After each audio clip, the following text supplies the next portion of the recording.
Hey, it's Matthew from Barrows and Borderlands, and I want to talk a little bit about our most recent Barrowstein game. So we had a little bit less players than normal in this one, so we're running it with a smaller group in a Stein-style game, which was kind of interesting. But it was kind of wild. So basically, in campaign, the Emperor died recently, and they were having an election for him and everything, and we had all the players come in, and if nobody's played a Stein-style game, it's based on the way that David Wesley ran his game, and a little bit different, but we run ours online.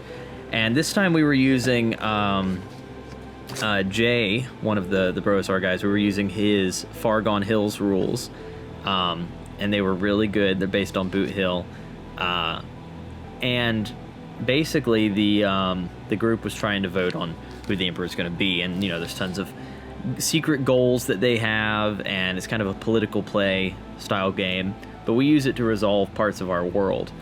I find it quite fun because in most campaigns you would just say, oh well, the Emperor is going to be chosen because of blah blah blah, or you sort of make that up as the referee in the background. But we don't really do that at our table. So we actually prefer to have most of the world decisions be made by the players. So we have them take the role of important people and make those decisions, and just let it play out. Well, this time it played out a little wild. So the old Emperor's son was elected to be the Emperor, and everything was going great. And then he demanded that the Pope be arrested for the murder of his father. He was wrong, actually. He was given false information by the actual assassin of his father, who was one of the bishops. But long story short, the Pope didn't like that, and turns out the Pope was a high-level spellcaster, and he cast Death Spell and killed everyone in the room except for the Castellan of the keep on the Borderlands, who dropped to the floor, pulled out a gun, and got him right there, and defeated the Pope in one fell swoop, single shot, and he declared himself the new Emperor. So that's what's going on in our campaign right now. Is the old Castellan of the Keep is now the Emperor, and he's making a lot of changes to the Borderlands. So we will see how that goes. The player character, or the player who played that character, is going to be continuously playing him as a patron. So basically, players in my campaign, if they take control of one of the powerful NPCs, they can continue to make decisions as that NPC by sending in orders to me. I detail some of this in Barrows and Borderlands, and if y'all want to check out the errata document on my website, y'all can see the rules for patron play. And I basically run it a little more loose than some games. You could get into stuff like Axe, which is really good, and also Worlds Without Number is really, really good. A good resource for running patron play.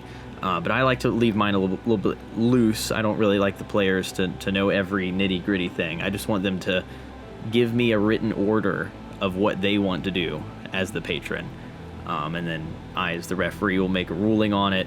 Maybe I will look to Worlds Without Number, or I'll look to Axe and see how they resolve that situation. But at the end of the day, they'll give me an order, and I will tell them what happens, based on die rolls, whatever else. Now, when two patrons interact with each other outside of a Stein-style environment, because in a Stein-style environment, they're just talking one-on-one. But outside of that, it's all done through written orders, even if the mage is doing like a sending spell or something. But they will give me, hey, I'm so-and-so, I want to do this thing, I want to send my troops here, etc. And if they're trying to contact another player, they will just write them a letter. It'll go to me, and I'll hold on to it for however long I think it takes that letter to get to the other player. So sometimes that courier, I might roll some dice and he was stopped on the road. That letter about the troops arriving doesn't show up to the other player for another 2 weeks. And then all of a sudden, they've already sieged the city, and 2 weeks later, you get this letter from the other guy saying, hey, please don't seize the city, we surrender, whatever. It can get kind of weird, but it's a lot of fun. It adds a little bit of fog of war to the game. But long story short, you know, we run these Stein-style games, so if you guys want to see it for yourself, you guys can join our Discord at the link below, and we run these occasionally. We've got this new Kickstarter coming up, the Arduin's Portal to Adventure, which I'm really excited for.